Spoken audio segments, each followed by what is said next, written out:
Okay, good morning. So you can see what we were studying yesterday. Like we had started with this stress strain basic definitions. Then we understood different types of stresses. Then we understood the material behavior, how material behaves, etc. And then we took some problems related to that, like MCQs were there, like mostly theory part. So, but sometimes theory part becomes a difficult because if we don't read in detail, we have a habit of solving mostly in solid mechanics and structural mechanics related subjects. We have a habit of solving problems, so we don't read the theory part in detail, and that's why it creates a problem sometimes. So it is advised, so whenever you read, or especially if you listen to good teachers, so they keep on telling based on their readings and experience lot of things. So if you pay attention, such keywords will fit it in your conscious, subconscious, whatever different level, and these words will help you in the examination to answer the theory questions. Other sometimes these problem type of questions will be very easy to answer, but theory related MCQs will become difficult. So, and how to answer such theory related question is to continuously keep on gathering the keywords. So that's the trick you have to understand. And today we will continue yesterday's chapter with next section, that is linear and volumetric changes. And like you can see in our class, we have studied it as a in a different manner, that is bars in series and bars in parallel. So whatever you see on this screen, this we had studied as a bars in series, and we have understood there are two conditions. One is related to deformation and another is related to force. So what is deformation condition? You can see here deformation related condition, and this is related to force condition.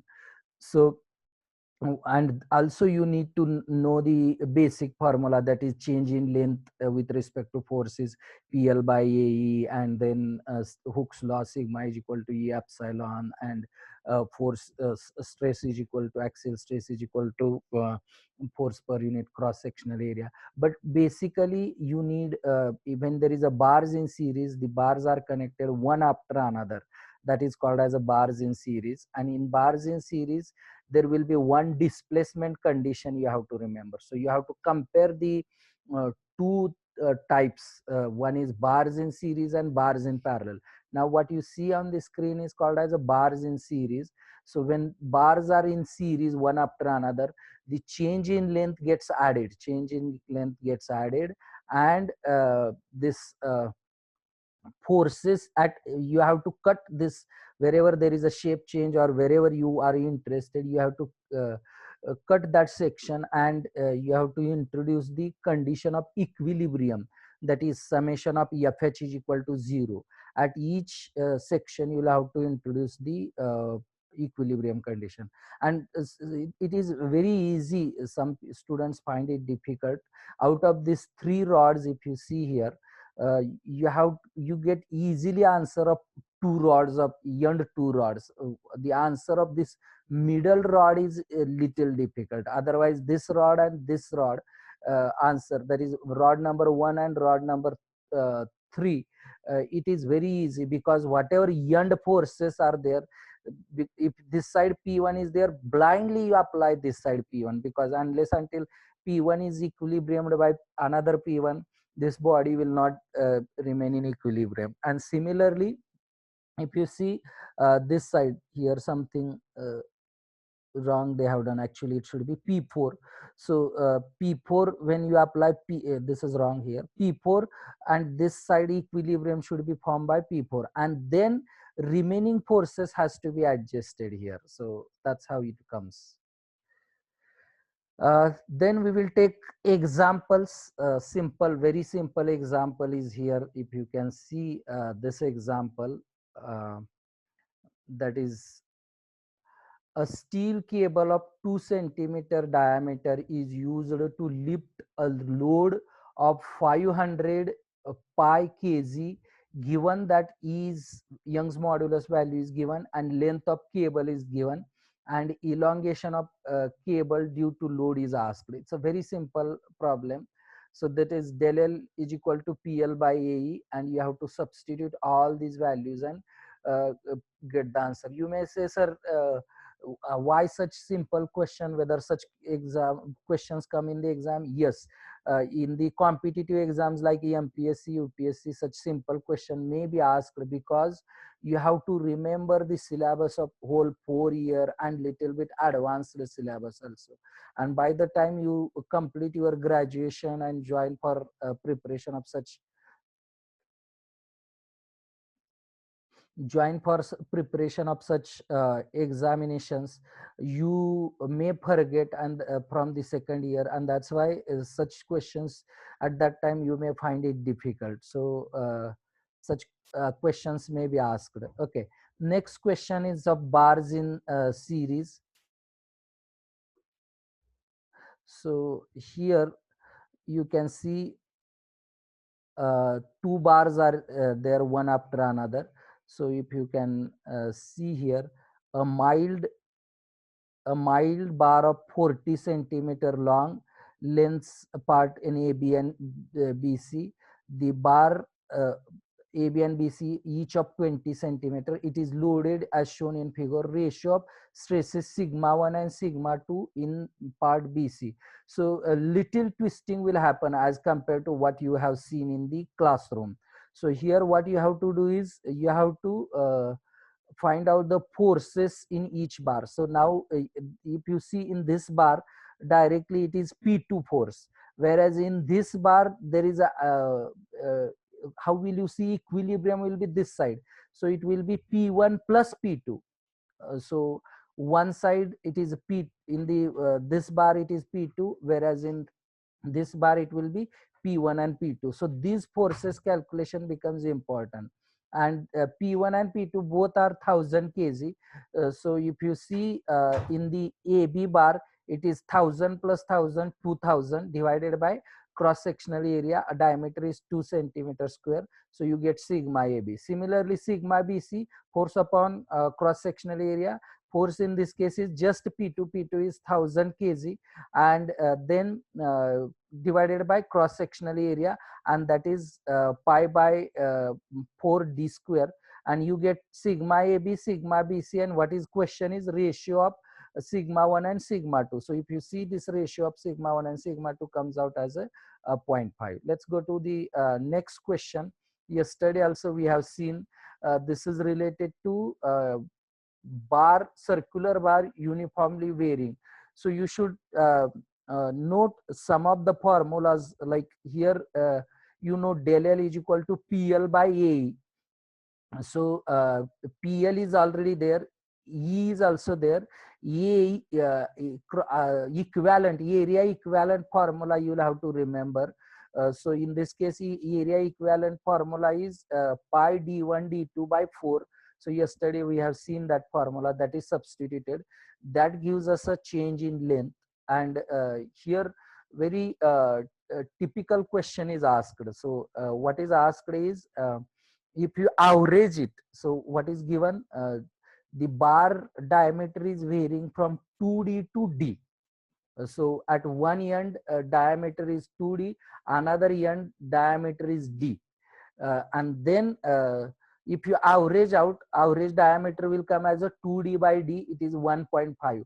This is not the correct answer, but here they have asked if you use the average and actual formula, what will be the error. So you'll have to calculate the change in length by actual formula and change in length by average formula, and then you'll have to get the difference and percentage error, that is actual change in length minus average change in length divided by actual change in length into 100. so that will give us answer which is around 10%. So here also you can note that sometimes you get rounded answers, and that you have to consider. So it is this way you have to understand. So if someone says I am interested to see how this formula is coming, so I will take that formula. I have got that from somewhere.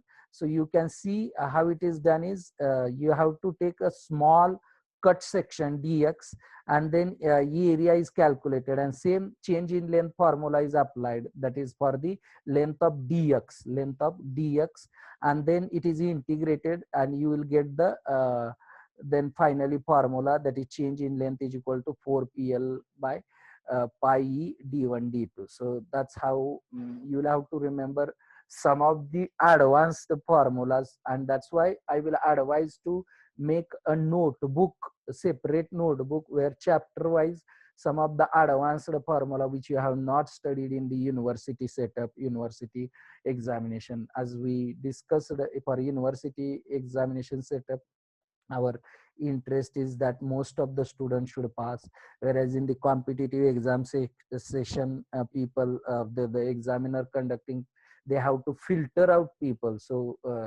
So you have to understand the purpose of two different examination, and accordingly you will have to prepare yourself, then and then only you will get the desired success. So I hope I'm simultaneously, apart from teaching this technical part, I am adding such comments also. So next is compound bar. So here such bar we have discussed in the classroom as a bars in parallel. You can see this bar is parallel to this bar, and this bar is parallel to this bar. Basically, that's how it works. So you can see here there are standard formula, but in classroom we were using like one is a displacement condition and force condition. But when you have to quickly get the answer, you'll have to remember this formula delta 1, that is change. Why 1 delta? Where is delta 2? Because in this case delta 1 is equal to delta 2. Both both rods are connected by this rigid part. So deformation in this material and deformation in this material will be same. So how much is that? Total force applied, total length divided by A1 E1 plus A2 E2. But load taken by each of the material will be different. So whatever total P load is there, it will get converted something like that. That is the A1 E1 is, and A2 E2 will create the factor to distribute the load taken by each of the rod. So if you are interested how this derivation or how these formulas are derived, I have done the way we did in classroom, little bit elaboration. So if you can note, the load taken by material will be P1, load taken by material 2 is P2, and sum of this is equal to P. This is the force condition for this. And then what is displacement condition for this problem? Del L1 is equal to del L2, that is deformation in rod 1 is equal to deformation in rod 2, that is P1 L by A1E, P2 L by, here we have assumed lengths are same, so I kept length same. And now if you rearrange here, you may get the kind of value by here. What I have done from this, I have obtained P1 value and I have substituted in this equation. So you get P is equal to this way, and then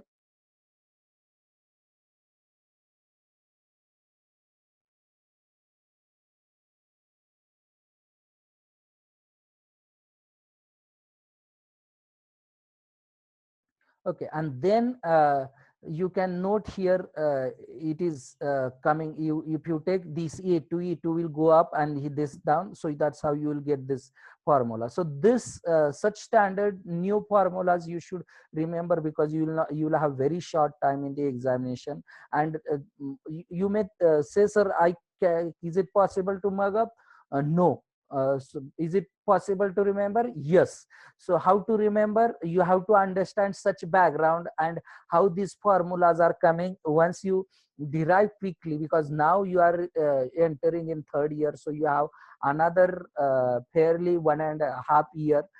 and because of lockdown you are getting good enough time. So if you understand background of each of the formula, it will you will able to remember it. Now let's take example of bars in series. So here you can see the two wires of equal length are suspended vertically at the distance of 40 centimeter as shown in figure below.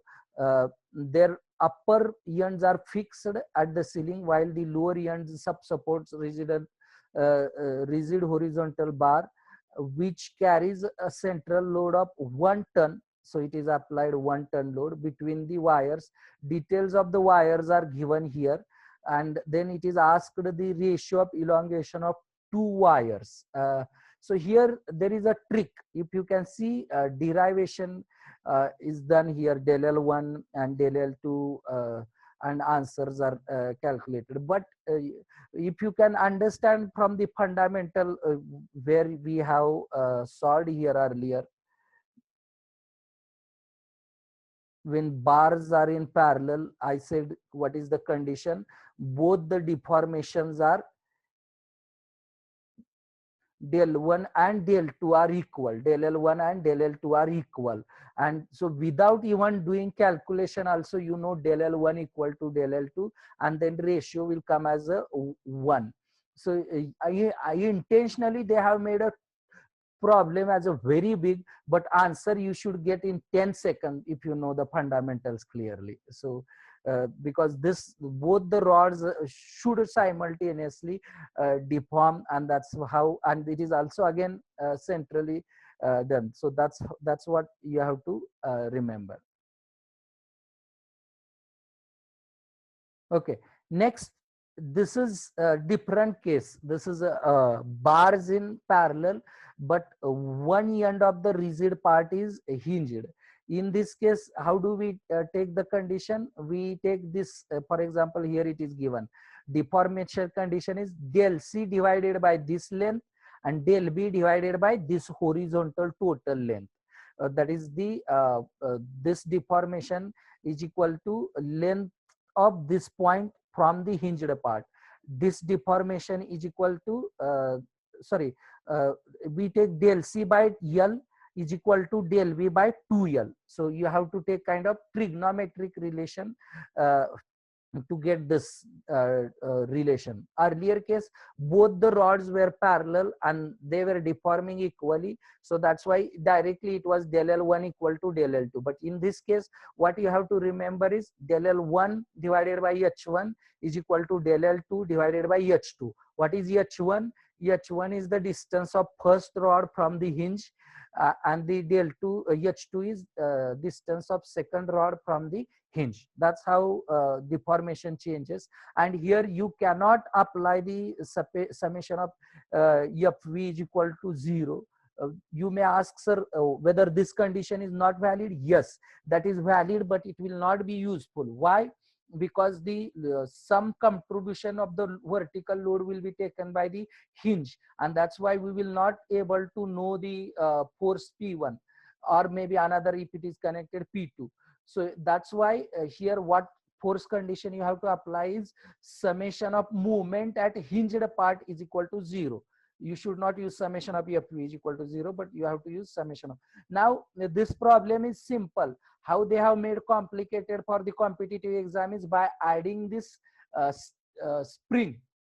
So there will be so many times spring related problems will come. For all spring related problems, what you have to remember is force is equal to stiffness into displacement. Force is equal to stiffness into displacement. That thing you'll have to remember. And what is uh, force? So in this case, you can see P is equal to K into delta C. P is equal to K into delta C. So first of all, in such case, you have to calculate force and substitute in this formula to get the other answer. Let us understand this problem. A rigid bar is supported by a spring as shown in the given figure. The deflection at the point B will be, so you have to find out deflection at B. So see, first of all you will have to calculate other deflection, and that has to be converted as a deflection of C. So here the answers are given. So if you can see, it's a free body diagram is drawn here. So if you cut here, it will be P1 upward. 500 is already applied. When initially you should forget about spring, and then you can see what happens here is you can see the from this P1 by delta C, and then we have to get the uh, P1. So how do you get this P1? P1 we will get from the by taking movement here. Maybe I have not done here. So how do you get movement here? Then what will happen? P1 into L is going which direction?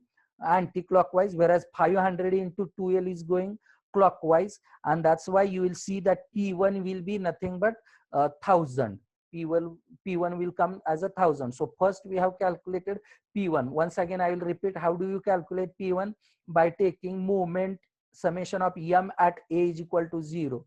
So what will happen? P1 is going anti-clockwise. So minus P1 into L plus 500 into 2L. So you will get, if you take minus P1L to other side, and if you see, it will come as a P1 as 1000. So once you know P1, you apply this formula, that is P1 is equal to Kc into delta C, and that from that delta C will become P1 by Kc. It's, spring stiffness is already given. Force divided by spring stiffness is equal to deformation 20 mm. So delta C we got as a 20. Now how to get delta B? So you have to apply the deformation condition. How do you apply deformation condition? That is, as I told you, del1 divided by h1, del2 divided by h2. Del1 is delta C divided by L1, sorry, L is equal to delta 2 is del B divided by 2L, and that's where you get that del B is equal to twice of delta C, and we know delta C as a 20 into 22, you will get the 40. That way you will get the answer. So that's how we have seen. If I will go back, we have seen all the three types of conditions. One was bars in series, another this was a bars in series example. Then we have seen bars in parallel with same length of rod and no rigid support to hinged. And then next condition we saw that rod is hinged here. So I have taken a very important problem. Additional problems are there in whatever yesterday's notes I have shared. So after this you can study the additional problems. Also I will solve again some more problem in the due course.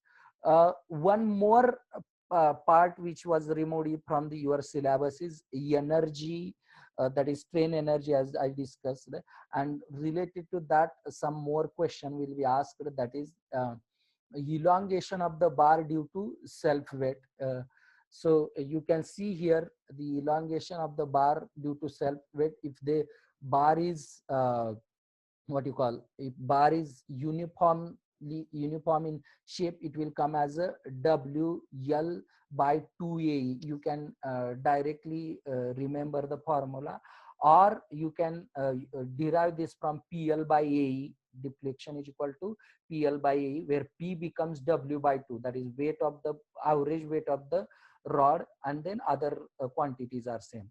If elongation of cylindrical rod with diameter D and length is L due to self weight, then you get this gamma L square by 2E. You can remember this gamma as a in the form of density and all that. Such typical formula you should remember, so that if such questions come in the exam, you should also solve. I will not discuss much on this. So further here you can see some more formulas are there. I will skip that part.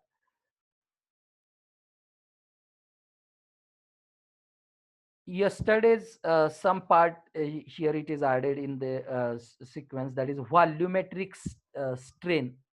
Yesterday we have seen like what is volumetric strain.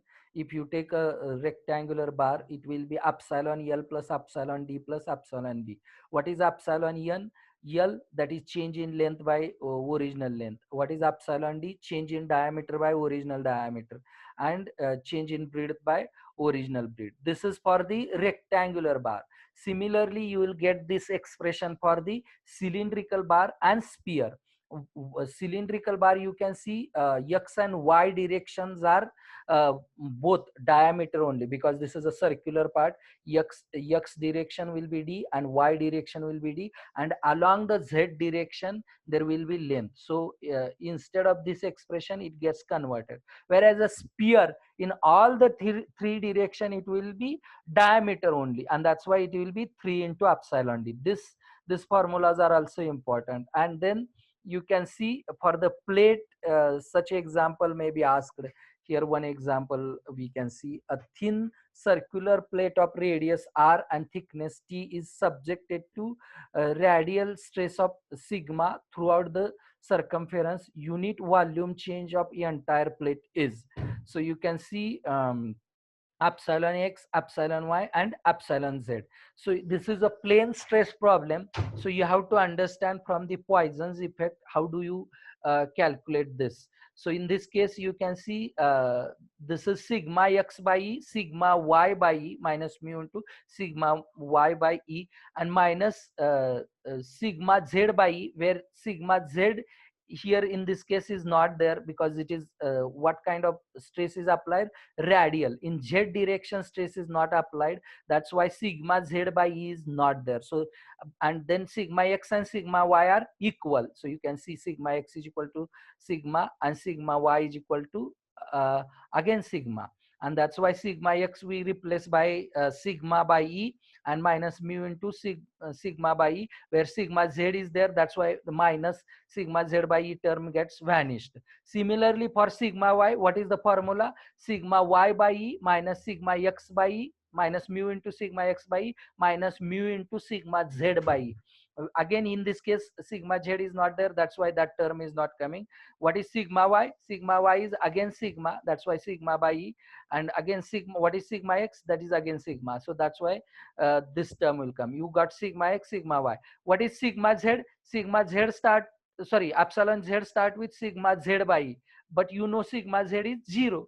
So that term is getting vanished. Minus mu into sigma y by e, minus mu into sigma x by e, and then sigma x is equal to sigma, sigma y is equal to sigma, and that's how you get sigma z. So you got sigma x, you got sigma y, you got sigma z. And if you put all these terms, sigma x, sigma sorry, epsilon x, epsilon y, and epsilon z terms here, then you get this expression, and then finally you get this expression, which is the answer of this problem.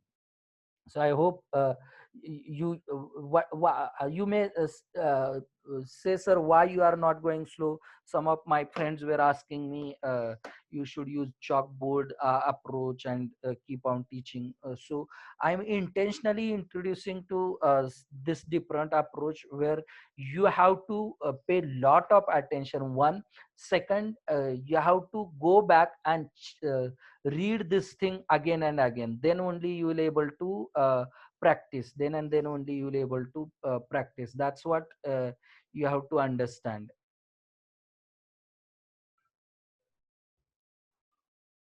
So once again, I am repeating, directly if I keep on teaching, you will still go into this same our classroom type of understanding. Here we have to understand that we are preparing for the competitive examination, and I am slowly taking you from the spoon feeding approach to mixed approach of uh, only mentor type teaching. Otherwise, if I teach repeat same manner as a classroom, I was taking this course. There are three courses here, so I need about 4 3s are 120 hours. So we cannot go in this manner. So here.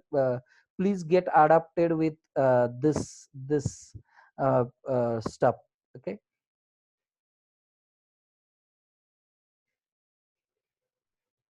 Okay, shall we go ahead?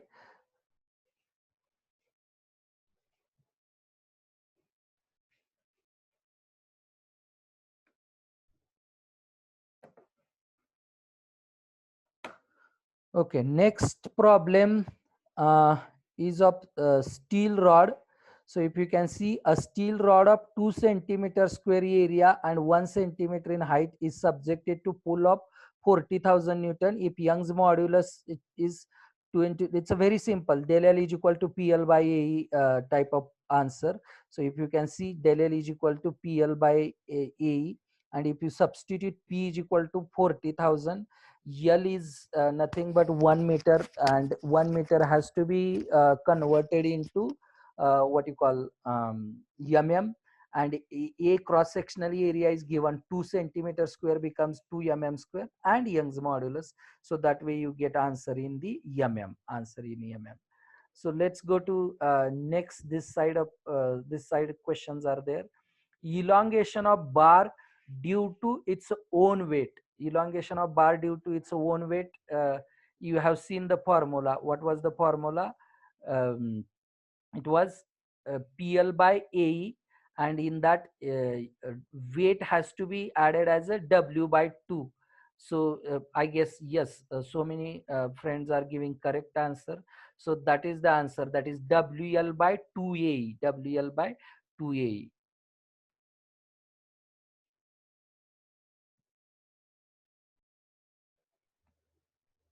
Okay. Next question. If all the dimensions of vertically suspended circular bars are doubled, then the maximum stress produced in it due to its own weight will be. So, can you, this formula is here.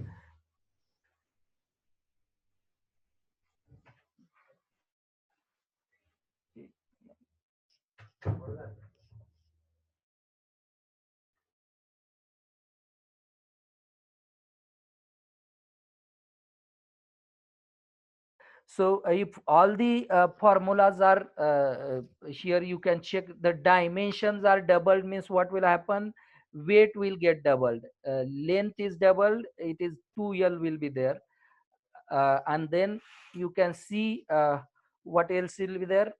Cross sectional area will be double. So you can see 2L, 2A, 2 gets cancelled here. Weight will be now 2. So maybe it will be doubled. Answer will be doubled. So let us see what is the answer. Uh, Let me clear everyone's this thing.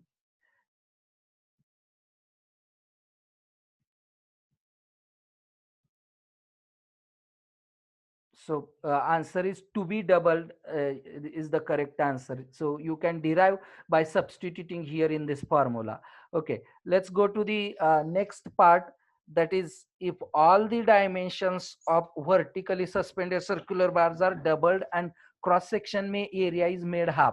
So you can same similar questions are there. I will not discuss this. In this you have to keep on putting W is equal to 2, W, L is equal to 2L, and something is equal to half, then what is the maximum change? So you can note from a single expression what kind of little bit varied question may be asked, that you have to understand.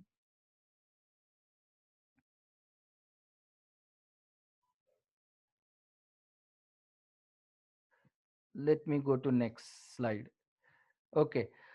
So let us take very another numerical example. So what is this in this numerical example? I request people not to scratch on the board.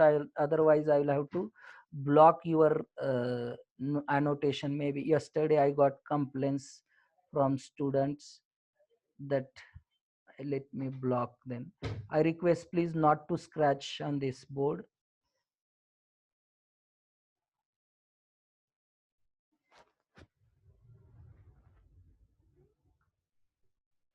Give me 1 minute.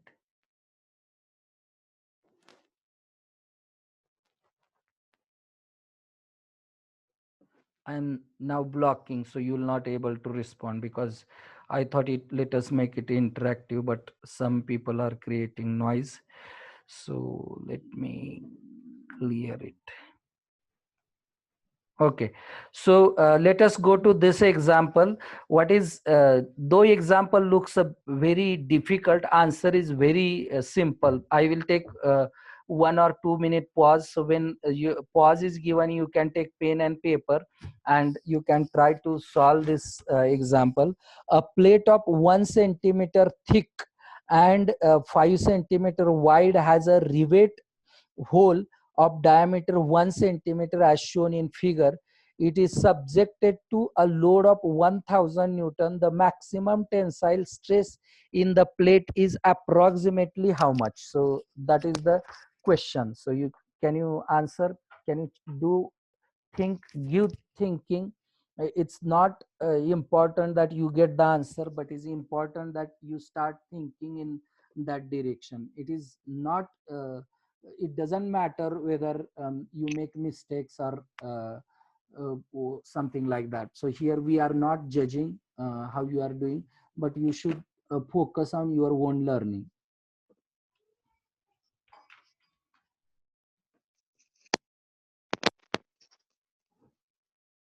Okay, so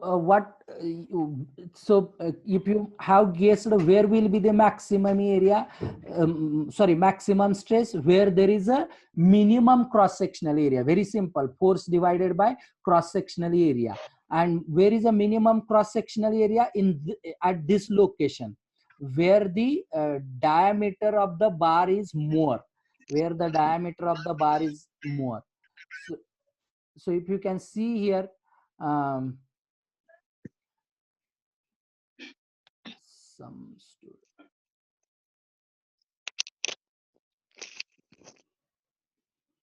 So please mute your voice. Okay, so where maximum stress will be there, where the diameter of the rivet or hole is more, because as diameter of the hole is maximum, so your what you call cross sectional area will be minimum, and that's why we have to understand that that part cross sectional area will be less. So how to solve? If you see here, I will explain. Sigma is equal to P divided by A, cross sectional area, force divided by cross sectional area. So force is how much? 1000 Newton. Force is given as a 1000 Newton. Area, so this at this strip, what will be the area? It is 5 centimeter is a width, that is 50 mm, and 1 centimeter is thick, so that is 10. So I have taken that 10 centimeter outside. So 5 centimeter minus 10 centimeter I have done. Do you remember why I have done minus 10 centimeter? That is the diameter of the hole, and that's why this part gets subtracted. This part gets subtracted. It's as simple as this. But we don't give thinking because such difficult questions are not asked in the university exam, and that's why we usually don't give stress to our brain. But if, can you see, it's a very simple answer is there, and that's why answer will be 2.5 MP of this question. Let's go to the next question. Two bars of same size but different materials are subjected to same tensile force. Okay, and if bars have their external elongation in the ratio of 4:6, if bars have the external have the axial elongation in the ratio of 4:6, then the ratio of modulus of elasticity of two materials would be. So how do you do that? So if you see, you have to get the ratio of change in length of two rods. Change in length of two rods. So what is the change in length of first rod? It will be P1 L1 by A1 E1. but lengths are same, so I have kept L only. You can see here P1 L1 by A1 E1. What is del L2? P2 L, and then it will go up, so A2 E2. And then if you cancel what is said, two bars of same size means area is same, A1 A2 gets cancelled. If bars have axial elongation ratio, so that we will see first. Lengths are same, area is same, so it gets cancelled. And forces are same, so forces will get cancelled. And that means change in length ratio is equal to uh, inverse of Young's modulus ratio. So that's how you will see that it is nothing but E2 by E1, E2 by E1. So E2 will be uh, it is 4s to 6. This is 4s to 6 is E1 by E2, and that's why E2 by E1 will become as a,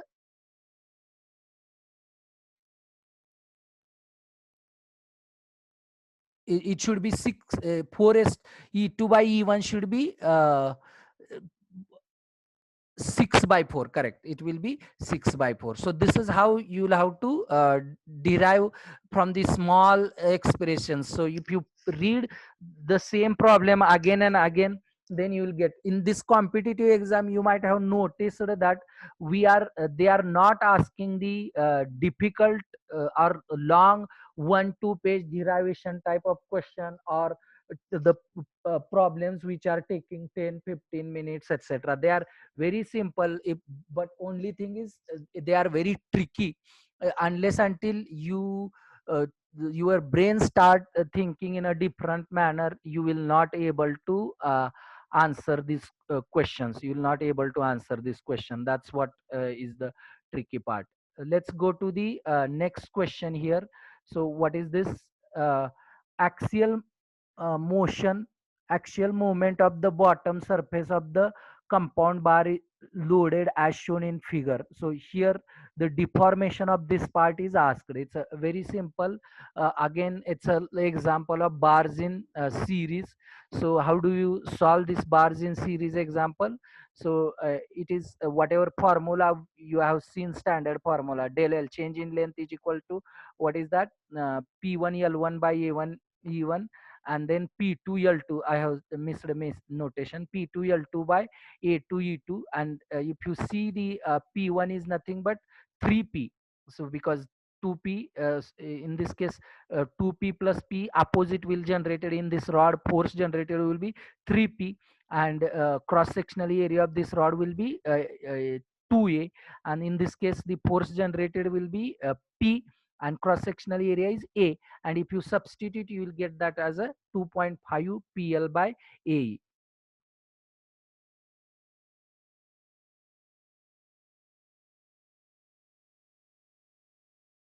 Okay, let's go to the next problem, that is bars in again uh, parallel, you can see, and the bar is hinged at one point. So what will be the problem? I will read. ABC rigid bar, it is hinged at A and suspended at B and C by two wires BD and CE, made of copper and steel respectively. Okay, and the bar carries load of 1 ton at F. So somewhere here, midway between BC, the ratio of forces in copper and steel wire. So we'll have to calculate the force taken by this wire and force taken by this wire, and we have to take the ratio of that. So we will see how to calculate it. So you can see here I have added.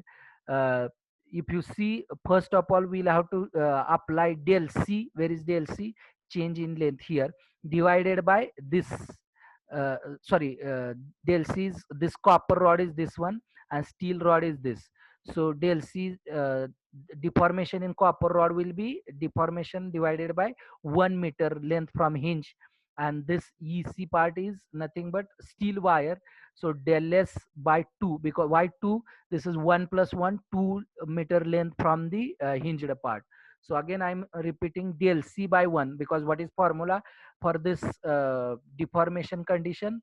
that is del 1 by h1 is equal to del 2 by h2. Del 1 by h1 is equal to del 2 by h2, and in this case h1 is 1 meter and h2 is 2 meter. So if you substitute this, you get this expression. Now dlc, I will put what is dlc, pl by ac. So pcl by acec, and then del s is nothing but ps lc by as, and this earlier 2 I am keeping. So this is one expression, one equation we got. Second equation will be what they have asked is the ratio of force taken by steel, force taken by copper and steel. So that is pc by ps, pc by ps. If you put pc by ps here, and from this if you bring the one of the force here, you get this value, and finally you will get as a zero point 0.5, you will get the 0.5. And that's how from this you get the pc by ps value as a pc by ps value. By rearranging this, you get this value, and substituting cross sectional area of copper rod, Young's modulus of copper rod, cross sectional area of steel rod, and Young's modulus of steel rod. So then if you arrange this, you will get 0.5 as answer.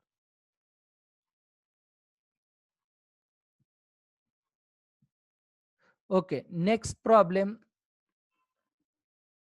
A hole is punched in a plate. I guess we 10 centimeter. Allowable crushing stress of the punch is a 4 times of the shearing. This is very simple. Again, this is from the very fundamental formula, that is the shear stress and normal stress. Very, very interesting problem if you read it carefully.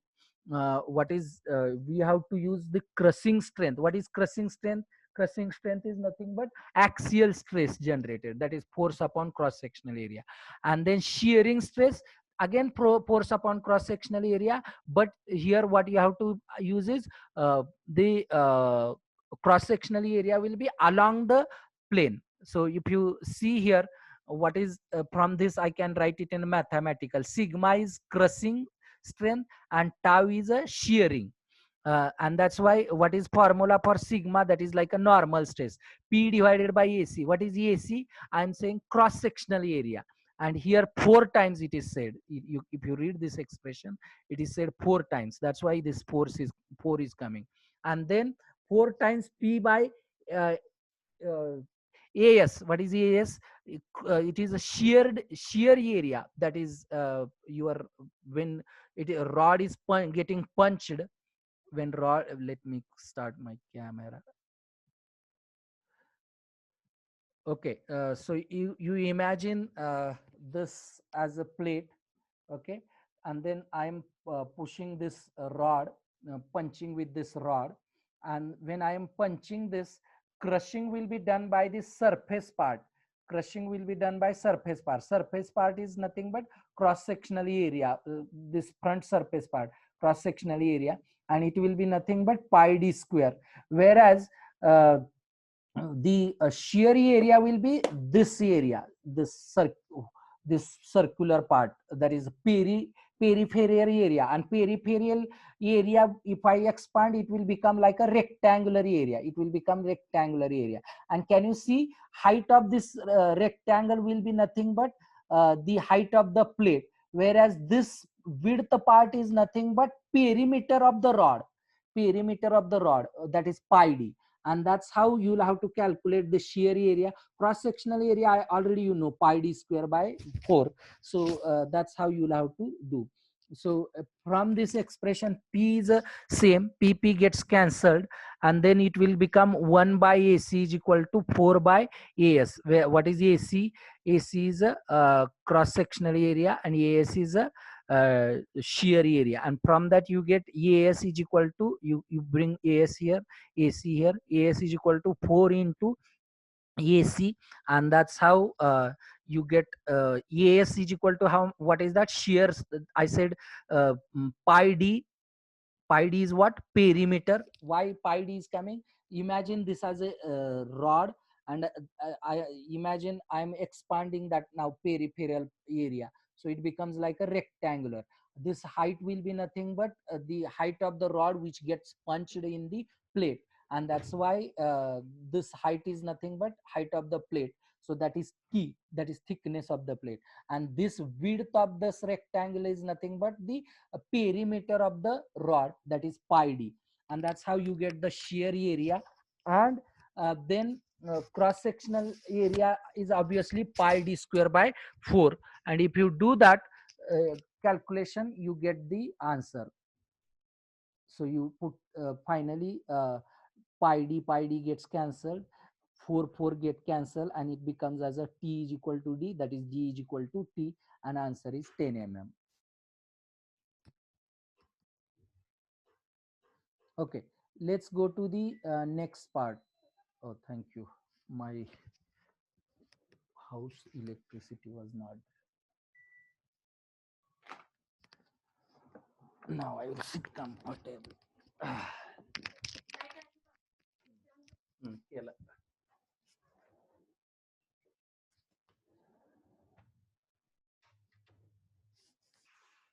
Okay, we are resumed. Sorry for interruption. Okay. Okay, welcome back.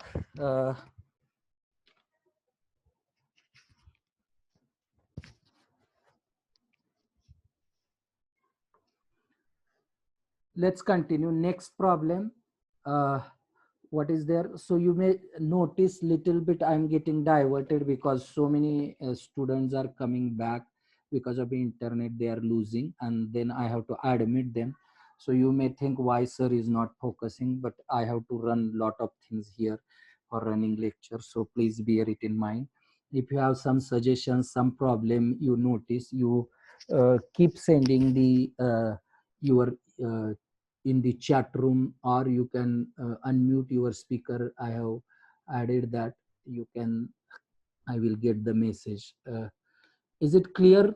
Can you give me feedback in chat room or by making noise by unmuting, so that I will go to the next problem? Keep giving feedback, otherwise I may think I am teaching to no one. So whether you are there or not, I will not understand. So let us make little interactive. Annotations I have stopped because some students were scribbling, and I got yesterday feedback that this becomes a disturbance in the class. So you can send me messages, your feedback in the chat room. Okay, let us continue here. This problem again. This is of a bar in a series. You can see the cantilever beam shown in the figure. Even though it is said beam, it is a nothing but bar of different metals. You have seen. Can you see steel, aluminum, bronze?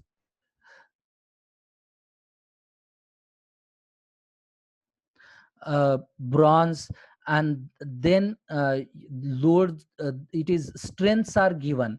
So what is easy here is you have to apply sigma is equal to P by A formula. You have to cut here, and then you get the forces in each of the rod, and then find out stress in each of the rod, and ensure that the lowest of the force is taken. So let me show how it is done. So if I see this side, it is going 2p, and this side it is going 4p. So this side it will be 2p only. Sorry, 4p plus p, it will be 5p minus 2p, that is 3p. 3p should be the load in this first one. So that's why p1 is equal to 3p in bracket t. I have written it is a tensile. And in this case, if you cut this side, 2p is pushing, so opposite 2p will be there. That's why p3 will be 2p in compression, and p2 will be, if you cut here, you will see that it is a p. You can try it on paper whether you are getting it correct or not. Okay, once you get P1, P2, P3, that is P1 is the force in steel, aluminum is sorry, P2 is a force in aluminum, and P3 is force in the bronze. So let's go how to solve. Now what is given for each material? Steel, they have given permissible stress 140 MPa. For aluminium, they have given 90 MPa, and for third material, bronze, they have given 100 MPa. So what is, you have to check in each of the material, what is the question you have to read? Maximum P value. So you solve these three equations by equating it independently, get P value, and answer will be the minimum P value. Because as we have discussed earlier in Marathi, force घेताना हा कमीत कमी घ्यायचा आणि cross sectional area घेताना हा जास्तीत जास्त घ्यायचा. सो सोनी जी के लिए हिंदी में, जब हमें फोर्स लेना है तो कम से कम लेना है ऐसे पैरेलल कैलकुलेशन से, और जब हमें एरिया लेना है तो ज्यादा से ज्यादा लेना है. So let us do the calculation of this three. So you can see here what is that. You will get P is equal to 140 into 500 divided by 3. From this, what you get, P is equal to 90 into 400, and then from this, what you get, 100 into 200 divided by P. Sorry, divided by 2. So we got three answers. One is 23,000, 36,000, and 10,000. Can you note which one is the lowest? This 10,000 is the lowest value, and that's why answer is 10,000.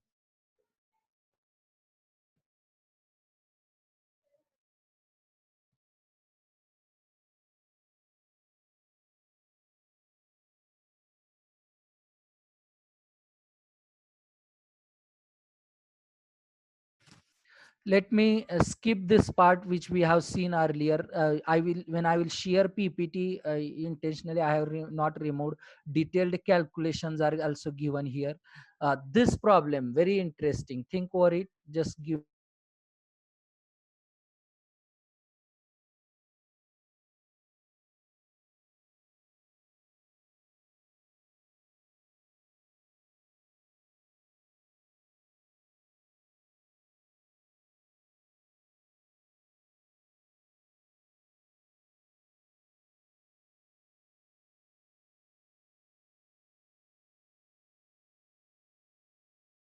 Okay, thanks to Basuraj sir and Gosavi sir, they have helped me in making these PPTs. So I'm just teaching, but a lot of background work is there.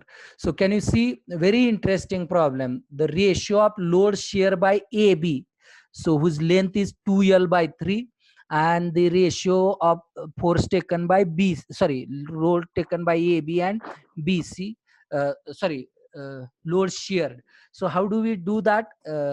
That is this del L AB is equal to del L BC. That is the change in length in AB should be equal to change in length in BC, and that's how you can substitute here.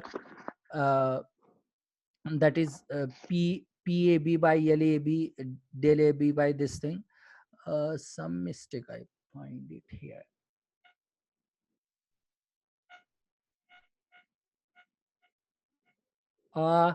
Some mistake is there. Can someone help here? What will be the mistake? Actually, this condition will, other part is correct, but this condition is not correct. Actually, we'll correct it. So can you see what will be the condition? Instead of change in length in AB is equal to change in length in BC, when it will be there? If rods are parallel, but these are not rods are parallel, but this condition is rods are in series, then what should be the condition? Condition should be del L AB plus del L BC. What should be the condition? Change in length in AB plus change in length in BC should be equal to total change in length. And when rods are fixed at two ends, what should be the total length? Can you tell me what should be the total length? Can someone put it in the chat room? Answer. Okay, someone is telling. Shital. Ah.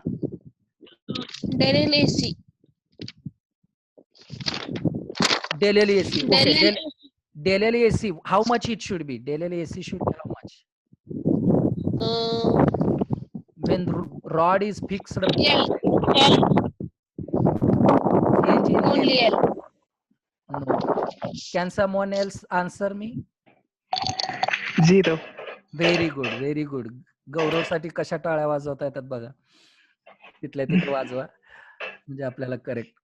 the rod, when rod is fixed between two ends, it's a change in length will not happen. So म्हणजे दोन्ही मधले change length होणार नाही. त्यामुळे so what the here little mistake is there, we will correct. You can do it on your paper. Del LAB plus del LBC is equal to 0 you have to put, and then you put PLAB all this part, and you may get some other expression. So this correction you have to understand. Is it clear? So once your fundamentals are clear, then you can easily solve all these problems. That's I guess I want to tell you. Let's go to next problem. Okay, what is next problem? A hole is punched. This I have already discussed here. Once again, it is coming. This problem also I have discussed. I'm sharing this PPTs. So if you have not understood by discussion, I have solved here. Okay, this is similar to earlier what we have solved a spring problem. So let me check time. So I will not take much time. I will just tell you the hint. Similar problem we have solved, but earlier there was a one spring. Here there are two springs. You can see this when I'm as a kind of homework. You can solve this. Now, yes, this is very important topic. Why this is important? It will several times questions are asked in the gate examination, etc. And then but unfortunately this has been removed from our syllabus because something you have to learn on your own. So what happens, you have studied in your physics classes that when temperature of material it changes, there will be a corresponding change in dimension, and then temperature stresses are induced, only deformations are prevented. Very important question. Some it was asked me in my job interview, though I am teaching several times, that time under pressure I could not answer. That means suppose this is a plate. See if you can answer. This is a plate, free plate. That is okay. Can you see? Okay. So if I keep it on oven or maybe on gas, mobile ठेवू नका, plate ठेवा, पातेलं ठेवा. So how much stress will be generated? Can you answer? Free plate is there, and if I am hitting that plate without any restrictions, it is allowed to freely deform. So how much stress will be generated? You may say, sir, you have not taught us, and asking the question. Chat window or unmute and tell me answer. जर 0. Very good. कोणी दिलं उत्तर? मोनाली. ठीक आहे. तर 0, कारण you have to understand, and unless until we constrain deformation, कुठल्याही केसमध्ये when something is expanding without any restrictions, stress will not get generated. Stress will not get generated. So प्रशांत माळीने पण उत्तर दिलं होतं. So 0 stress will be generated. When stresses will start generating? When you start resisting, reacting. So that's what you have to understand. So here some notation problem is there. Instead of P, you understand it as a sigma. Sorry, it is correct, I guess. So force generated because of temperature is alpha into T into E, where alpha is coefficient of linear expansion, T is a change in temperature, and E is Young's modulus. And similar problems will be asked for the compound bars also. So, and then you'll have to take, I will request you to today's homework, go to Ramamurtham's book, and there are several problems. Please solve a few examples related to temperature stresses. I am again repeating, though it was not for the university syllabus, there is a chance that such questions will be asked in the competitive examination, and also in the what you call gate examination. Okay, let us take first example of the temperature stresses. I guess I have taken only one example. Uh, a copper bar of 25 centimeter length is fixed uh, by means of some constraint support at the end. Supports can yield total by 0.01. So that means uh, initially 0.01 centimeter space is there, and thereafter constraint. So how is happening this? Okay, some direction changes. So can you see this rod? There is a gap between the rod and constraint. There is a gap between rod and constraint. So rod starts expanding. Before rod touch to the rigid part, there is a gap of 0.0 centimeter. That means until the rod expand till the this thing rigid part, stress will not get generated in this bar, and that's why that much stress we have to remove. That much stress you have to remove, and that's why you can see here condition how it comes: L into alpha into T minus delta. What is minus delta? Because this much part of the stress will not get generated, is equal to total change in length, that is del L. Del L is nothing but PL by AE, and P by A is nothing but stress. And then if you do that, so this much is the stress generated due to temperature. So you have to understand the kind of deformation generated because of temperature, or you can say deformation constraint. How much will be deformation constraint?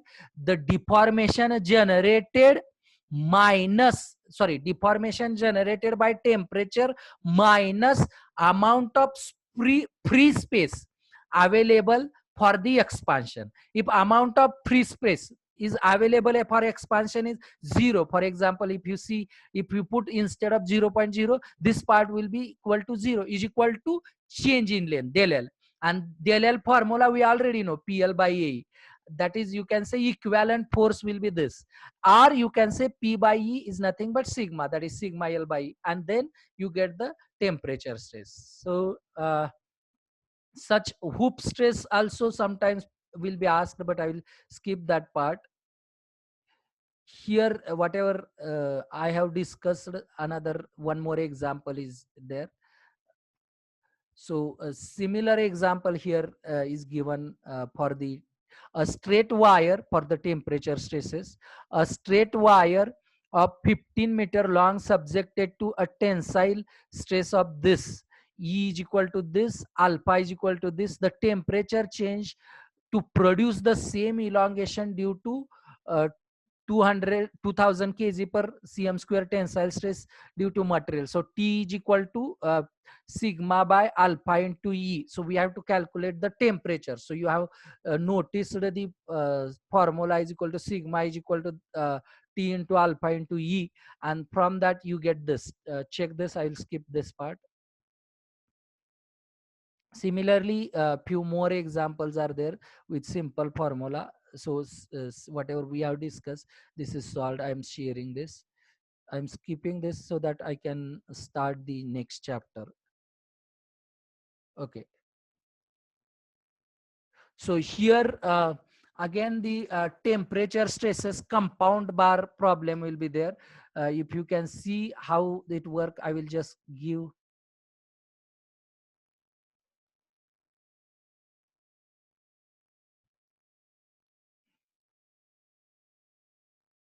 Okay. uh, I will give hint of this problem, you can see in detail. So what is again the steel and aluminum two rods are there. They are fixed at this two ends, and what is done here is no forces are applied. The forces will get generated because of temperature stresses. Forces will get generated because of temperature stresses, and that's why the there will be deformation. One is mechanical and then another is thermal.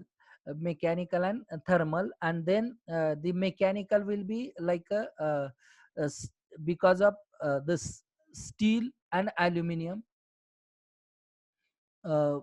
separate del L of steel plus del L of aluminum, and then this thermal stresses alpha s ls t and alpha a la t.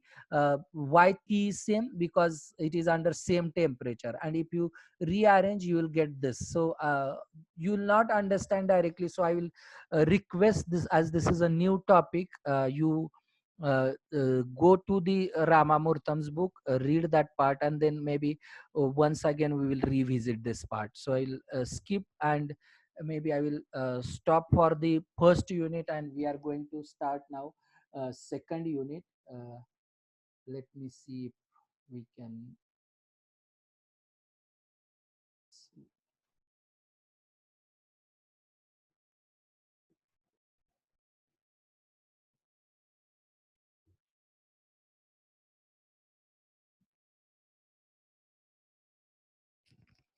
Okay.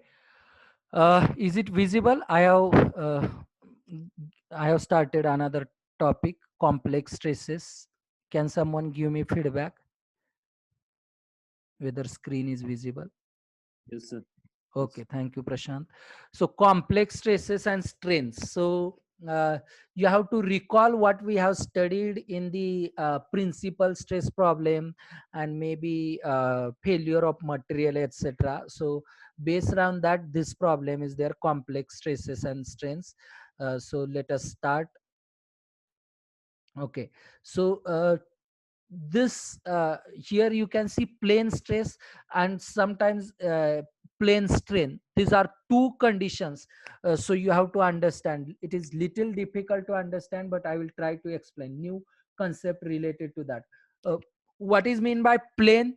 Plane is nothing but two dimension. Okay, everything in the world, maybe even your coronavirus, we will say, has three dimensions. What you can say, I'm repeating once again, everything in the world, whatever it may be, microscopic, virus, etc., you have to understand that it has originally three dimensions. But for simplification purpose, analysis purpose, numerical analysis purpose, we start it's as doing assumptions. Like even this coronavirus, we can assume it as a sphere and one dot, particle, we can say particle. And then even earth, in context of galaxy, we can call it as a particle only. So you can see there is a scaling difference, you can say. So particle. And then when we go to rod, most of the analysis in our initial SOM, etc., problems, we do it as a one dimensional analysis. Beam analysis is usually we are doing it as a one dimensional analysis. But when we are doing for plate, except I guess this chapter, most of the cases we handle in civil engineering is a one dimensional analysis or one dimensional assumption. But what is two dimensional? X and Y. But usually we have three dimensionals, that is sigma x, sigma y, and sigma z. And then these are called as three normal stresses. I will repeat again: sigma x, that is normal stress in x direction; sigma y, normal stress in y direction; and sigma z, normal stress in z direction. And then there will be three shear stresses. Actually these shear stresses are six, but they are equal. What is meant by six? That is tau xy is equal to tau yx. Actually these two shear stresses should be two, but they are equal, so we consider tau xy only. Tau yz and tau maybe xz, these are three shear stresses: tau xy, tau yz, and tau xz. Actually there should be six, so I will repeat how six. Tau xy is equal to tau yx, tau xz is equal to tau zx, and tau yz is equal to tau zy. So that way a total 9 component of stresses should be there, 3 by 3. But in three dimensional, again, instead of 9 they become 6, because it becomes a diagonally symmetric matrix. It becomes diagonally symmetric matrix. Similarly, then you can see here, it was supposed to be sigma x, sigma y, and sigma z. Tau xz terms are made 0. Tau xz terms are 0. So how do you convert that complex structure to the simple one, complex structure to the simple one? And there are two approaches of doing that. One is called as plane stress condition and another is called as a plane strain condition. Usually mechanical engineering, they have only one condition, or they remember only one condition, plane stress. But in civil engineering, we have to face both plane stress as well as plane strain. I will give you example. Even though you don't understand mathematically, you understand it's a physics, so it will be easy. What is example of plane stress? If you say as it says plane stress, that means third sigma z will be considered as a zero. Please understand, in this case sigma z is considered as a zero. That is, stress in z direction is negligible. Usually it is not zero, but it is a negligible. That's why we are saying it as a zero. Why? Because for analysis becomes a simple. Instead of 3D, 2D becomes easy. Instead of 2D, 1D becomes further easy. Okay, so plate, or you can take thin paper, etc. Its analysis is done by plane stress condition because thickness is very small. As thickness grows, you cannot consider sigma z as a zero. When thickness is very small, which condition we should use? Plane stress.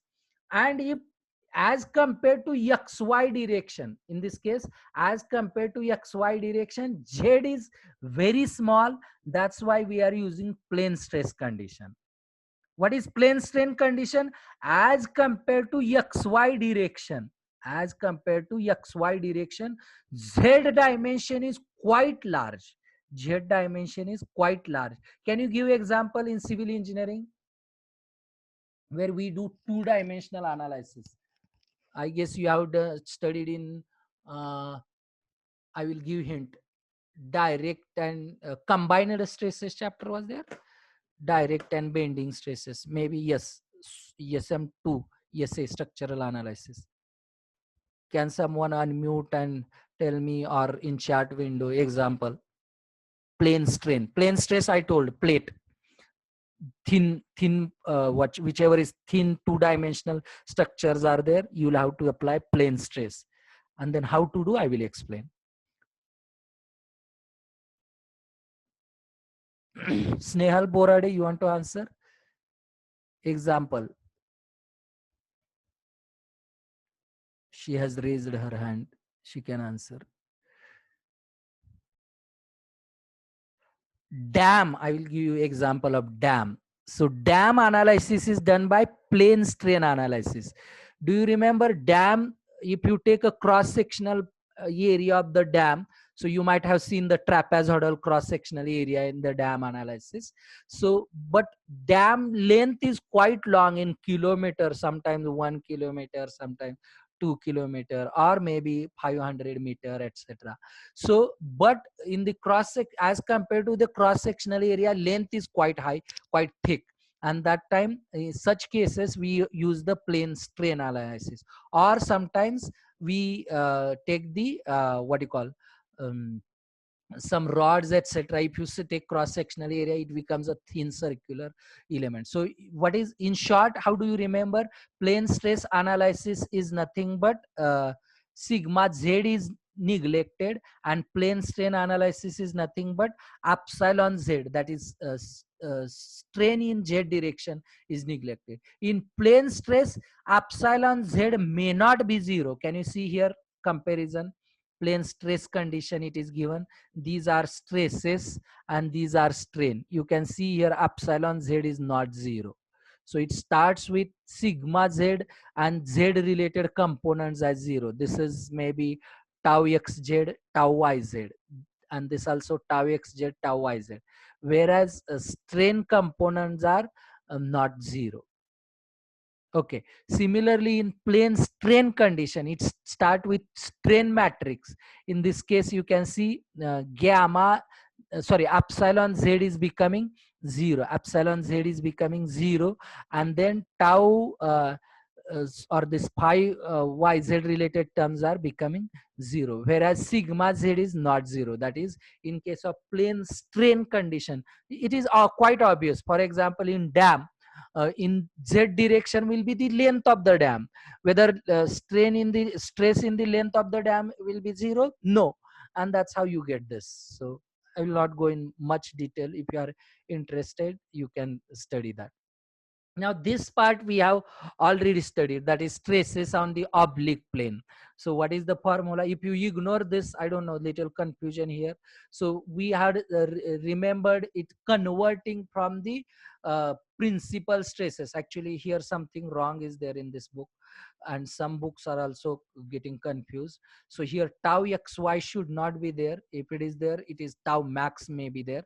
So but what you have to remember is sigma theta, and this is tau, that is normal stress and shear stress, uh, calculated from the principal stresses. So you can say sigma 1 and sigma 2 and oblique plane theta. So this formulas already you remember. What is that?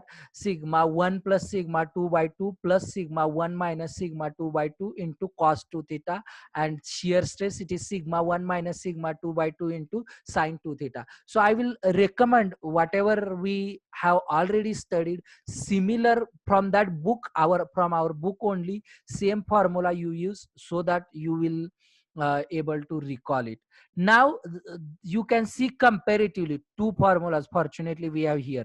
This is the method of converting principal stresses into oblique stresses, principal stresses into oblique stresses, and this is the method of converting oblique stresses, that is, these are normal stress and this is shear stress, into principal stresses.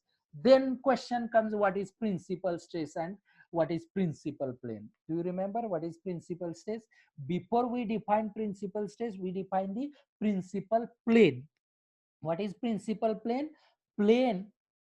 What is principal plane? Plane on which there are no shear stresses. Plane on which there are no shear stresses. Such planes are called as principal. Such planes are called as principal planes. And the stresses acting on such planes, I'm repeating, stresses acting on such planes are called as principal stresses. I will repeat. First, what you have to make clear is concept of principal planes. What are principal planes? Plane on which shear stresses are 0.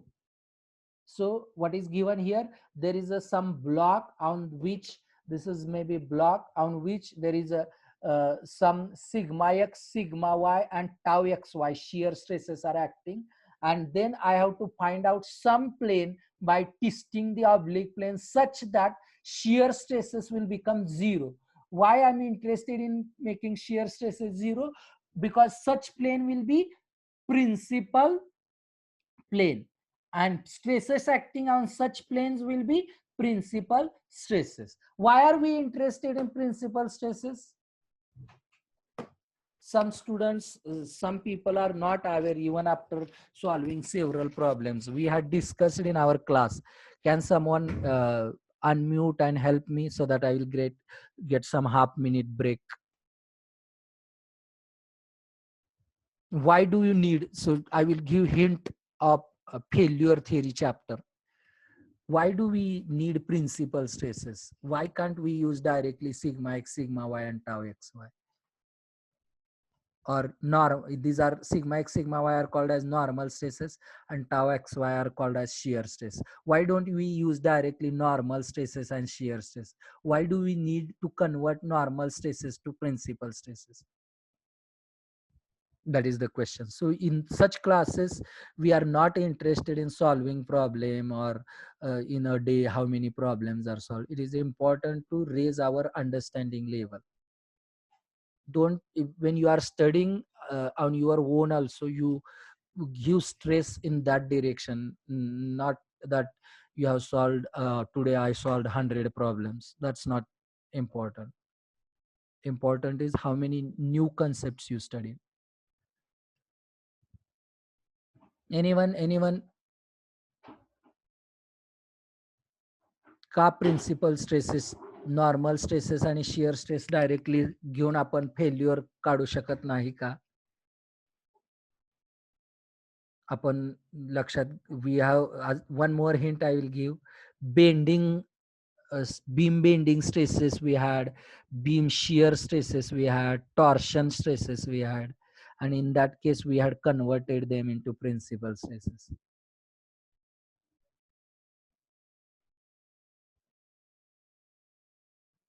Anyone with answer? मराठीत दिलं तरी चालेल.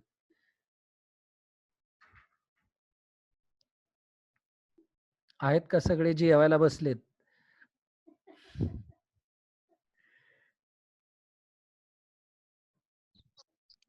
त्याच्यात shear stress नसतंय म्हणून. Okay, shear stress नसतंय म्हणून. कशामध्ये? प्रिन्सिपल स्ट्रेस मध्ये. ओके, जवळ आलाय. मग काय होतंय? शिअर स्ट्रेस असलं तर काय होतंय?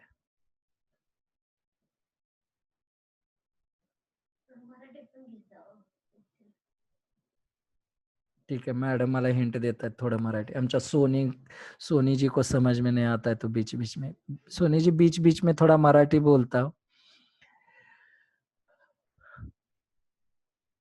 चलो, I will answer. No one is interested, or I will say you are not interested. You may not be. What happens? I will first answer in English and then try to explain. It's very important. What happens is, usually we are in the failure theories, what we are doing is we are comparing the stresses with the strength of the material. What is strength of the material? Strength of the material is a material property. For example, if we take steel strength of material or permissible stress is defined like say 120 MPa to 140 MPa. So the stresses generated in any of the point in that beam which is made up of steel should not exceed any time beyond 140 or 120, whatever we will define. मग तुम्ही म्हणणार directly आलेली sigma, आपण sigma is equal to M by Z आहे, directly आपण compare करू शकत नाही का? तर beam, if you take a simply supported beam and apply the point load at center, it will not generate only the maximum bending moment, but it will also generate the shear force, and from shear force we have to get the shear stress, and from bending moment you have to get normal stress. So in case of beam bending problem, there will be one normal stress which is nothing but sigma is equal to m by z, and there will be shear stress tau. कशी काढतो आपण? SA y bar by IB. Do you remember? SA y bar by IB. We are taking that maybe next chapter. So now we have normal stress also and shear stress. So combination of normal stress and shear stress, we have to convert it into normal stress. We have to convert it into normal stress, and that is done using this principal stress formula. Someone said, sir, can we convert this normal stress and shear stress into shear stress? Yes, answer is yes. So how to do that? Tau max is equal to sigma 1 minus sigma 2 by 2. परत थोडं मराठीत सांगतो. जर फक्त एक प्रकारची stress आली असती, नॉर्मल स्ट्रेसच आली असती, तर ती आपल्याला directly strength of the material बरोबर चेक करता आली असती. ती प्रत्येक पॉइंटला येणारी जी नॉर्मल स्ट्रेस आहे किंवा सगळ्या स्ट्रक्चर मध्ये येणारी मॅक्सिमम नॉर्मल स्ट्रेस जी आहे ती किती असली पाहिजे? स्ट्रेंथ ऑफ मटेरियल पेक्षा छोटी असली पाहिजे, तरच स्ट्रक्चर सस्टेन राहणार, नाहीतर फेल होणार. आणि म्हणून आपल्याला बीम बेंडिंग मध्ये किंवा टॉर्शन मध्ये शिअर येतं, तर त्या सगळ्या स्ट्रेसेसला एक प्रकारच्या स्ट्रेसेस मध्ये कन्वर्ट करायचं आहे. त्यासाठी आपल्याला काय लागतं? तर principal stresses. Okay, and then you may ask what is use of principal plane. तर फिजिकली प्रिन्सिपल प्लेनचा सिग्निफिकन्स काय आहे? तर कुठल्या डिरेक्शननं क्रॅक जाईल, तर along the principal plane you will see the cracks will happen. Okay, let's go to next slide. And here you can see the how to calculate principal planes. You remember this formula: 2 alpha is equal to 2 tau xy divided by sigma x minus sigma y. This will give us one plane. Alpha is one plane, and perpendicular to that there is another plane. That's why if you ask me what are the two planes, alpha and alpha 1, that is alpha and alpha plus 90. Okay, next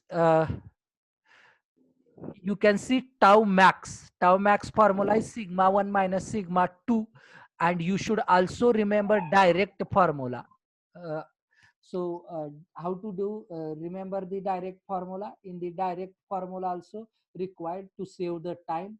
This is the direct formula from the normal stresses and shear stress to tau max. Otherwise you can first convert normal stresses and shear stresses into principal stresses, and then you get the tau max. So as I told, for the converting normal stresses and shear stress into only normal stresses, we use the principal stress formula, and for converting normal stress and shear stress into only shear stress, that is nothing but tau max, you need to know this formula.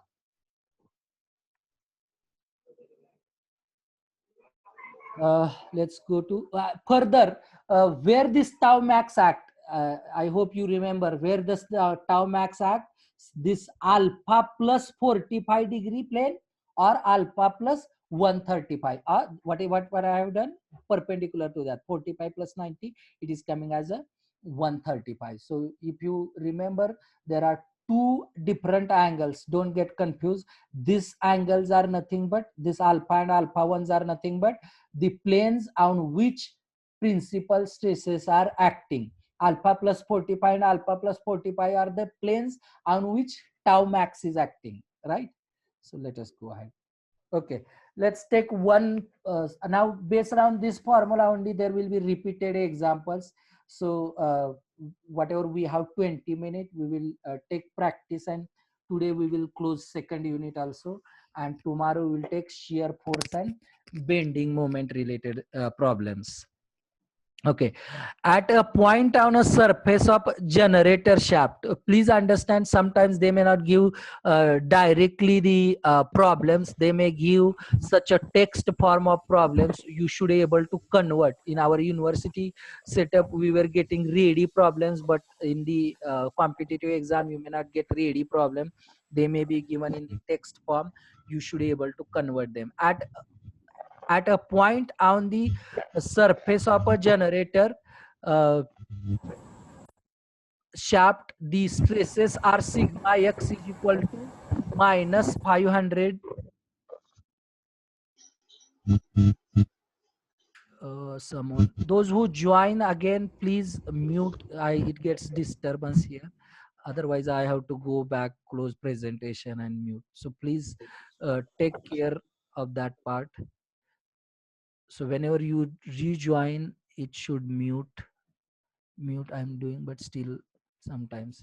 Okay, at so at a point on the surface of a generator shaft, stresses are sigma x is equal to minus 50 MPa, sigma y is equal to 10 MPa, and tau xy is a minus 50 as shown in the figure. So what you have to find out is stresses acting on the element inclined at theta is equal to 45 degree, and principal stresses and maximum shear. So so much complicated problem is there. I don't know its correctness. So normal and principal stress formula you'll have to apply. So what is that? Sigma 1 plus sigma 2 by 2, sigma 1 minus sigma 2 by 2 cos and tau sine 2 theta. If you substitute, you will get this answer, and you get this answer also.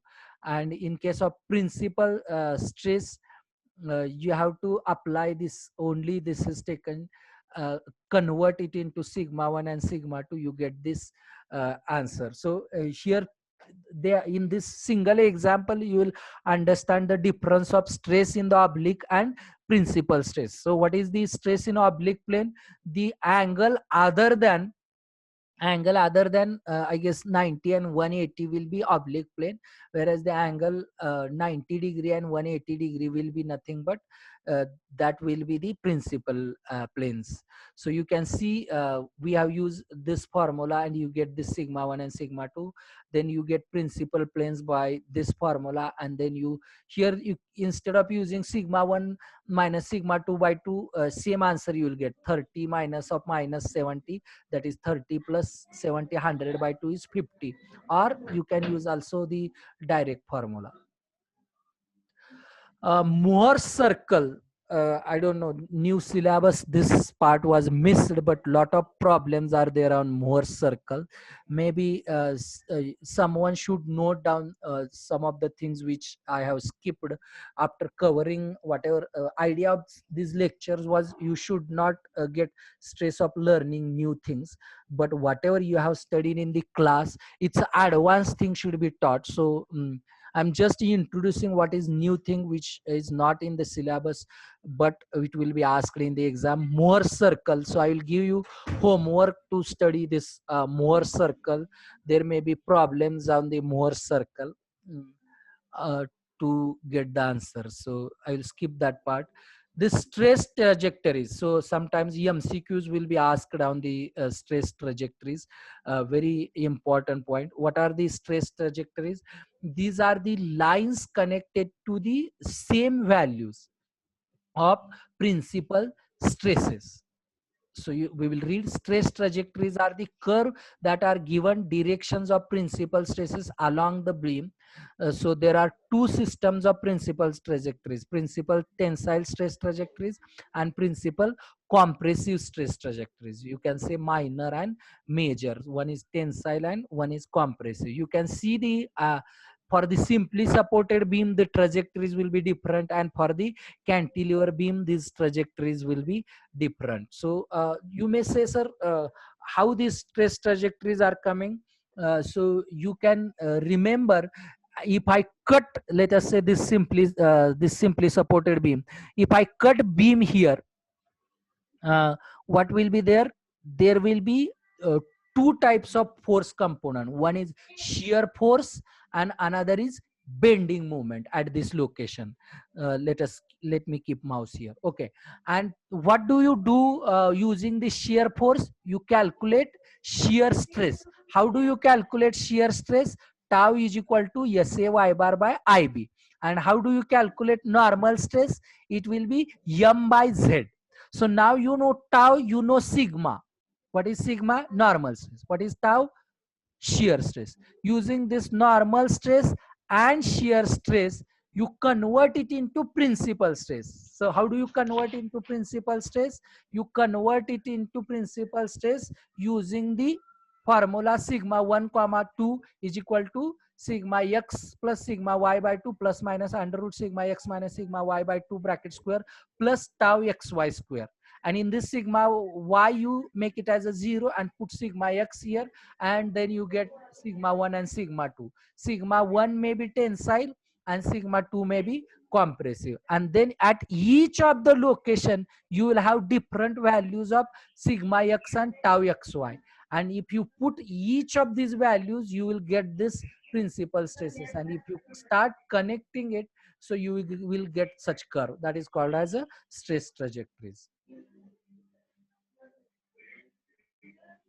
Okay. Further we will do understand how to convert this principal what you call strains, sorry, principal stresses into principal strains. How to convert principal stresses into principal strains, as there were very few questions asked in the university exam on the principal strains. In class as a teacher we were giving less attention on the principal strain, but in this competitive exam they understand that most of the students don't understand the concept of principal strains. So they ask a lot of questions. They're very simple. Principal strains are very simple. You are just converting principal stresses into principal strains. So here are sigma 1, sigma 2, sigma 3, three-dimensional principal stresses, and they are converted into principal strain. So you know the Poisson's effect formula, that is epsilon 1 is equal to sigma 1 by E minus mu into sigma 2 by E minus mu into sigma 3 by E. Similarly, epsilon 2 is equal to sigma 2 by E minus mu into sigma 1 by E minus mu into sigma 3 by E. And this becomes a formula by rearranging. And this, if you take inverse of this by writing, you get this formula. This is little complicated. So like if principal strains are given, you have to convert it into principal stresses. So and this is where, when principal stresses are given, principal strains has to be calculated. Very easy to convert principal stresses to principal strain, but it is little complicated. But at least for two-dimensional, you should remember, when the two-dimensional principal strains are given, how do you convert it into principal stresses, so that you can remember. Okay, so let us go ahead. Okay, similarly, the way we had written the formula for the uh, stresses on the inclined plane, you can remember the formula for the stresses on the, sorry, strains on the oblique plane. Please pay attention how this normal strain and how this shear strain comes. They are little different. And also if the what you call stresses are given directly, normal stress and shear, normal strain and shear strains are given, you can also directly convert into principal strain. So if you remember here, so there are two things. One is converting principal stresses to principal strains. One, then what is this formula? Converting normal and shear strains into principal strains directly. So this, if you make this clarity, it becomes easy. It becomes easy. And then similarly, you can make these strains maximum shear strain also you can calculate. It is nothing but epsilon max minus epsilon min. What is the difference? By 2 is not there in this, in case of principal tau max, there is a by 2. Okay, these are the applications. The way one application we have studied is the what is called as failure theories. One application is failure theories. But one more application, I will not give more stress, I'm just introducing here advanced topic, that is the strain gauges. When you will do like non-destructive testing type bridges, etc., continuously, if you have to monitor stresses generated in the structure, uh, no teacher might have taught you how to measure the strain in field. मग तुम्ही म्हणणार रॉडला शिकवलं होतं आम्हाला आमच्या सरांनी UTM मध्ये, पण मग बांधलेलं स्ट्रक्चर आहे, स्टील स्ट्रक्चर आहे, तुमचं ट्रसेस आहेत, त्याच्यात किती चेंजेस होतात, किती डिफॉर्मेशन होत आहे, किंवा ब्रिज वरती 100 लोक उभं राहिली तर, किंवा भरपूर वाहनं आली तर डिफॉर्मेशन होतंय का नाही होतंय, का किती होतंय, तर ते मोजायचं कसं. So for that, what you need to understand is strain gauges. This is a electronics device. This is very important, useful device, and this was invented long back. What is principle of strain gauges? You might have studied in first year, resistance, etc. So here also further it gets connected to Wheatstone bridge for the error minimization. Why errors will generate? Errors will be generated because of temperature changes. We have seen thermal stresses, thermal effect. We are not, when we have to ignore thermal effect and only interested in the strains generated due to deformation, you need to have instead of one strain gauge, they arrange 4 different strain gauge and then they measure. What happens in the strain gauge is, because of deformation, its resistance changes. Because of deformation, stretching takes place or contraction takes place, and because of that, what happens? Resistance gets changed. And then when resistance changes, the some kind of electrical signal value gets changed, and then you do the transformation. Please understand this kind of, this is called as a sensor arrangement. um, what happens is you have to multiply it by some transformation matrix, etc.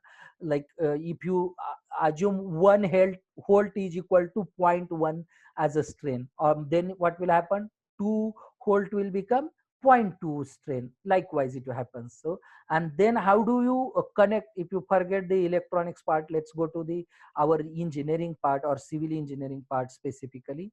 Usually we connect this kind of rectangular star or equilateral delta rosette, they call.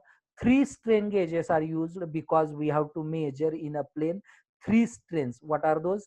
Gamma, sorry, epsilon x, epsilon y, and gamma xy. These three strains are to be measured. I will tell you one secret. If someone asks, can you measure stress in this rod? uh, in the real structure, existing structure, I'm going to tell you today one secret. I don't know whether you know it or not.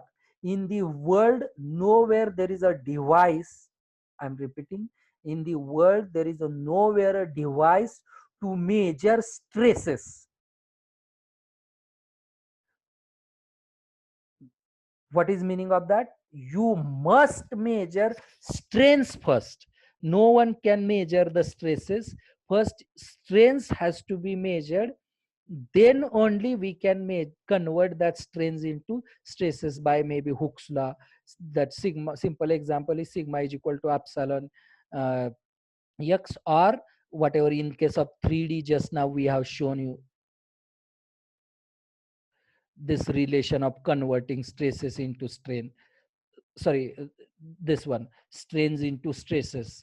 This relations you'll have to use. So that means first we measure the strains, okay, and then whatever we have seen the oblique formulas, that we have to write. So if you see, there are three strain gauges, but we are not interested in the actual strains, but we are interested in epsilon x, epsilon y, and gamma xy. That has to be transformed. That's why for simplification purpose, most of the times people use this kind of arrangement.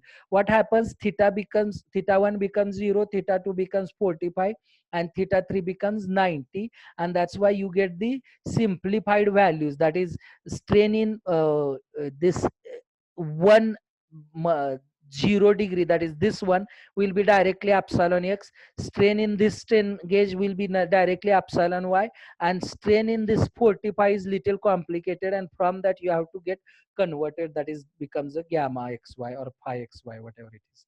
Okay, so this was the one application I wanted you to understand. So we have another 5 minutes. Maybe tomorrow we will take these examples based on that, whatever we have studied this theory. So we will quickly see this MCQ. I don't want to rush in hurry. So in tomorrow's lecture we will see these examples, and then we will go tomorrow for the SFD BFD. Those who find the SFD BFD, I will request all of you to kind of um, go back study from Ramamurtam. Today I told you maybe three homeworks to study. One, I said you go to Ramamurtam book and study the temperature stresses related part. Second, I